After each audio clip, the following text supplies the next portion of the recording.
All right, today we are diving into a really fascinating and maybe a completely different way of looking at Scripture. We're going to explore the idea that it's not a straight line from beginning to end, but something way more intricate, like a cosmic loop that's always cycling back to where it began. So let's just jump right in. We're almost always taught to think about time and history as this one long linear path. But what if the Quran itself is coded with a totally different pattern? A pattern of repetition, of return, where the end is really just a reflection of the beginning, but on a higher level. So, the central metaphor we're going to use for this whole explainer is the Mobius loop. It's this amazing shape where if you trace your finger along its surface, you wind up right back where you started, but kind of on the other side, and you never even crossed an edge. It's just the perfect symbol for a reality that's constantly repeating, yet somehow always moving forward towards a final goal. Okay, so here's our roadmap. First, we'll talk about this idea of a non-linear Quran. Then, we're going to break down the 3 cosmic strands that make up its structure. After that, we'll look at the cycle of human forgetfulness and divine remembrance, see how Miriam fits in as a crucial reset point, and then finally, how the figure of Ahmed pulls it all together. All right, first up, a Quran beyond time. The core idea here is that the book's structure isn't just chronological. A, then B, then C. No, it's thematic, it's cyclical, and it's deeply symbolic. Think of it less like a history book and more like a blueprint for reality itself. And this idea isn't just pulled out of thin air. It's actually hinted at right inside the Quran. There are verses that describe God wrapping the night over the day in this seamless, continuous motion. See, that's not a straight line. That's a cycle. It points to this divine process that starts creation and then repeats it again and again. Let's move on and see how this all builds. This whole cosmic loop, the theory goes, is woven from 3 basic strands. I want you to picture a divine braid, where each strand represents a core piece of the puzzle, a core element of the test that every single soul has to go through. So the first strand is clay. Pretty simple, right? This is us. It's our physical bodies. It's the human experience as it unfolds through time. Clay is the vessel, the container that's sent out into the world to be tested, to be shaped, and in the end, to return. The second strand is smoke. An interesting word, isn't it? It represents the primordial state of the heavens, this mixture of pure potential. And it's from this smoke that light emerges. So this strand is all about revelation, divine guidance, and the Quran itself. It's the information, the light, sent down to guide the vessel of clay. And the third strand is fire. Now this represents the test itself. It's the challenge of what the Quran calls taguth, which basically means any false authority, anything worshipped besides God. It's that pride that says, I am better. But in this view, fire isn't just evil, it's a tool for purification. It's the heat that forges and separates what's real from what's fake. So here's where you can see the whole system in action. Right? You've got clay, that's the human experience, as the vessel in this loop. You have smoke, that's the divine light, acting as our guide. And you have fire, the test, as the catalyst for change. These 3 strands are just constantly interacting, weaving the fabric of this whole cosmic story. So how do these strands actually interact? Well, that brings us to our third section, the cycle of remembrance.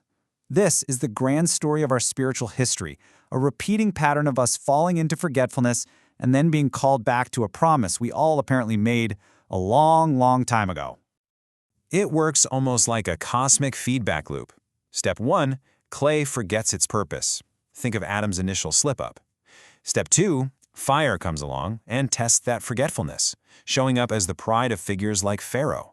Step 3, water hits the reset button, a flood of mercy that cleans the slate, just like with Noah's Ark.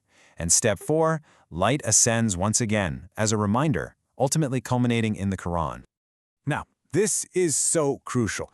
The whole point of this entire cycle is to bring us back to one single moment, a moment that happened before time even began. According to the Quran, every single soul was asked, "Am I not your Lord?" And every soul answered yes. That memory, that primordial promise, is supposedly imprinted on our very being. And this whole loop of life is just about remembering it. So this whole thing sets up a really profound comparison. The cycle starts with Adam, who represents forgetfulness. But the cycle is designed to end, to culminate in a figure known as Ahmed. This is a prophetic name for the Prophet Muhammad, meaning the most praised one. And he represents the completion of the cycle through perfect remembrance.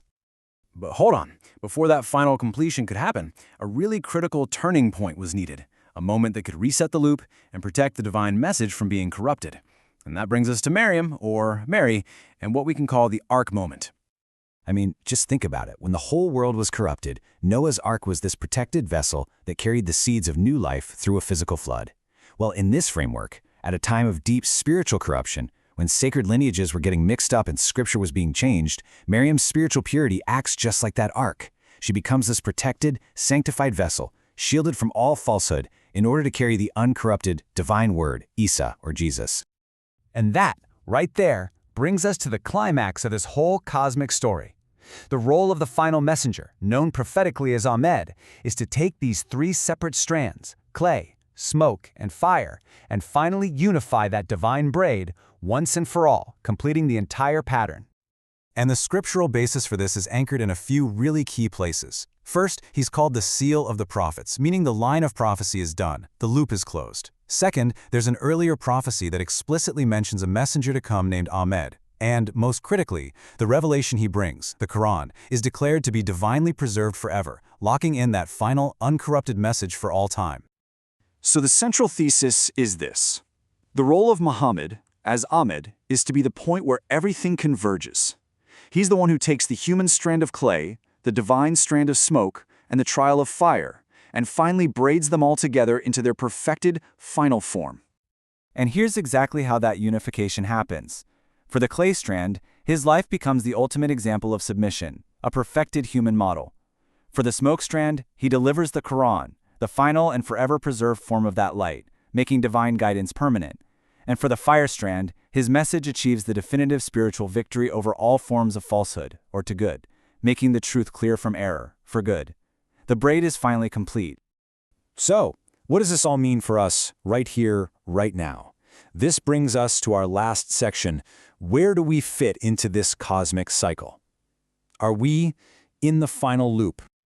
The key takeaway here is that our journey isn't just a flat circle going nowhere. It's a spiral, always returning to the same themes: test, mercy, remembrance, but hopefully ascending a little higher each time.